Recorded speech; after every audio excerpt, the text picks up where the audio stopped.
Vamos pensar numa coisa. Imagina um mensageiro que viajou por bilhões de anos, vindo de uma época em que a nossa galáxia ainda era jovem, meio turbulenta. Pois é, ele acabou de chegar aqui no nosso quintal cósmico e está trazendo com ele segredos de uma era que a gente nem lembrava que existiu. E a história toda começa com um detalhe, assim, impressionante. A primeira pista de que esse visitante não era um objeto qualquer é a velocidade dele. 58 quilômetros por segundo. Isso dá mais de 200 mil quilômetros por hora. É rápido o suficiente para simplesmente escapar da gravidade do nosso Sol e nunca mais voltar. Sabe, é a velocidade de um verdadeiro viajante interestelar.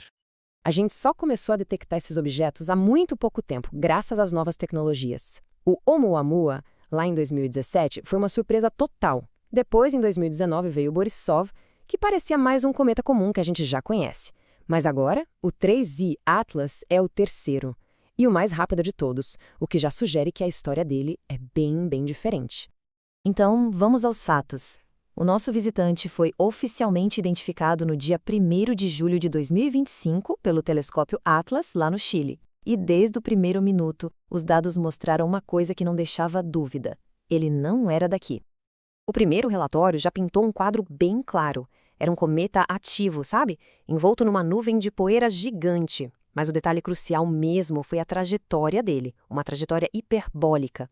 Essa é a assinatura matemática, digamos assim, de um objeto que não está preso pela gravidade do nosso Sol, o que confirma, sem sombra de dúvida, a sua origem interestelar. Tá, então o ponto central é esse. Se ele não é daqui, de onde ele veio? E mais importante, o que essa relíquia congelada pode nos contar sobre o passado da nossa própria galáxia? É aqui que a investigação fica fascinante de verdade. Responder a essa pergunta é o grande desafio.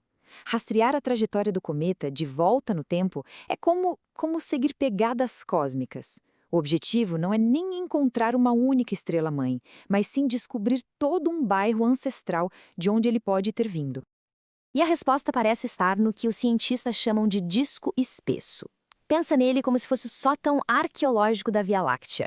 É uma região que guarda as estrelas mais antigas, formadas lá no auge da atividade da nossa galáxia, bilhões de anos atrás. Para entender a importância disso, é só comparar com o nosso interesse cósmico. Nós vivemos no disco fino, que é uma região mais jovem, mais organizada. Já o disco espesso, ele é mais antigo, mais caótico, quimicamente mais primitivo. É um verdadeiro fóssil da juventude da Via Láctea. E é isso que torna o 3I Atlas tão especial. A velocidade e a direção dele indicam que ele foi ejetado de um sistema estelar nessa região super antiga. Ou seja, não é só uma rocha qualquer, é uma amostra intocada da adolescência da nossa galáxia entregue bem na nossa porta. Mas claro, toda boa história de detetive tem um conflito, um desafio, e nesse caso é um problemão observacional. Temos essa amostra incrível em mãos, mas observar não vai ser nada fácil. A ciência de um cometa acontece de verdade quando ele chega perto do Sol. É que o calor faz com que os gelos dele evaporem, sabe? Liberando gases e poeira que carregam toda a sua composição química.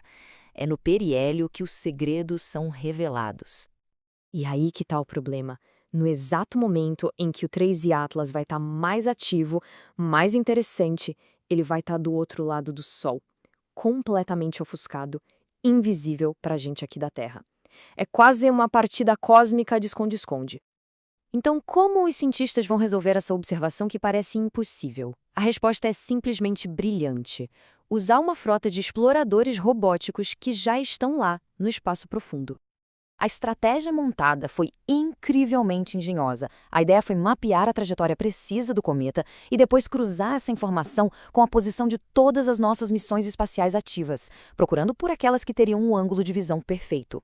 E o resultado? Um observatório improvisado do tamanho do Sistema Solar. E esse plano de observação é uma verdadeira coreografia interplanetária. Olha só, em setembro, a sonda Psyche faz as primeiras análises. Em outubro, os orbitadores de Marte vão conseguir as imagens mais próximas, mais detalhadas. E o grande finale, em novembro, fica por conta da missão JUICE, da Agência Espacial Europeia. Ela vai ter a visão privilegiada do periélio, exatamente quando o cometa estiver invisível para nós. Uma descoberta tão única como essa, claro, inevitavelmente gera fascínio e controvérsia. E com o 13 Atlas não foi diferente. A questão sobre a verdadeira natureza dele gerou um debate bem intenso. De um lado, existe o consenso científico que aponta para um cometa antigo, o que é consistente com todas as observações feitas até agora. Do outro, tem a hipótese levantada pelo astrofísico Avi Loeb, que sugere que a gente deveria, pelo menos, considerar a possibilidade de uma origem tecnológica, dadas as características tão incomuns desse objeto. Muitos na comunidade científica expressam uma certa frustração, sabe? Sentem que essa especulação sobre tecnologia alienígena acaba desviando a atenção do trabalho científico rigoroso que está sendo feito para entender esse objeto fascinante como um fenômeno natural. Em contrapartida, o argumento do Loeb é que a ciência exige uma mente aberta. Ele defende que resistir a considerar todas as possibilidades, mesmo as mais improváveis, vai contra o próprio espírito da investigação científica. No fim das contas, esse debate não é sobre quem está certo e quem está errado. Ele mostra como a ciência funciona na fronteira do conhecimento, de forma dinâmica, apaixonada e, às vezes, com visões bem conflitantes que acabam impulsionando a busca por mais dados, por mais respostas. Então, o que a gente tira de tudo isso? Bom, sabemos que o 3I/Atlas é real, é o visitante interestelar mais rápido que a gente já viu e que ele muito provavelmente nasceu lá na infância da nossa galáxia.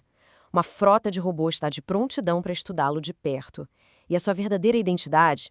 Bem, essa continua sendo a grande pergunta que move a ciência. E isso nos deixa com a pergunta final. Deixando a controvérsia um pouco de lado, a verdadeira empolgação está aqui. Este mensageiro viajou por eras. Que histórias ele vai nos contar sobre o nascimento de estrelas e planetas e talvez até sobre as próprias origens da vida quando a gente finalmente conseguir ler a mensagem dele? A resposta está a caminho.